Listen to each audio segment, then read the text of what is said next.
करहल में उम्मीदवार उतारने के साथ भाजपा ने अखिलेश को उनके ही गढ़ में चारों खाने चित करने की तैयारी तेज कर दी है। भाजपा की रणनीति अगर कामयाब हुई तो अखिलेश के इर्द गिर्द हार मंडराने लगेगी। भाजपा ने अखिलेश यादव के खिलाफ केंद्रीय कानून राज्य मंत्री एसपी बघेल को मैदान में उतारा है। उधर बसपा प्रमुख मायावती ने कुलदीप नारायण को करहल से प्रत्याशी बनाया है। कुलदीप नारायण भी दलित हैं और मायावती के बेहद खास हैं। बताया जाता है कि इसी को लेकर मायावती और अमित शाह में एक बात चल रही है।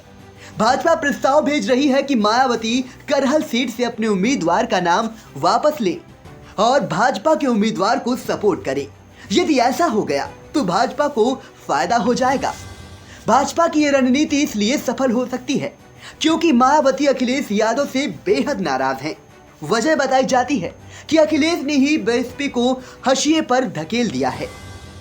इन्हीं परिस्थितियों में भाजपा ने मौका खोज लिया है। भाजपा चाहती है कि मायावती अपने उम्मीदवार का नाम वापस लेकर अखिलेश को हराने में उनका साथ दे। अगर ऐसा हुआ तो अखिलेश की हार भी हो सकती है या हार जीत का अंतर मामूली वोटों में सिमट कर रह सकता है।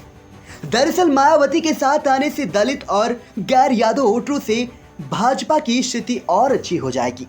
अखिलेश ने जो सीट चुनी है वहां 38% यादव वोटर हैं, इसलिए उन्होंने ये सीट मुसीब समझी।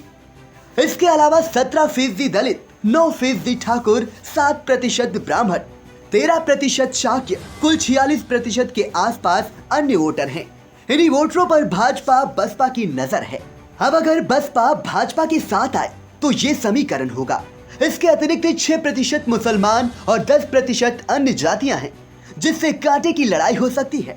हालांकि कुछ लोगों को लगता है कि अखिलेश को हराना संभव है, जबकि ऐसा नहीं है। चुनाव में बड़े बड़े नेताओं को हार का सामना करना पड़ता है। एक समय था जब तत्कालीन प्रधानमंत्री इंदिरा गांधी भी हार गई थी। अटल बिहारी वाजपेयी हारे, मुरली मनोहर जोशी हारे। भाजपा ने ममता बनर्जी को उनके घर में हराया।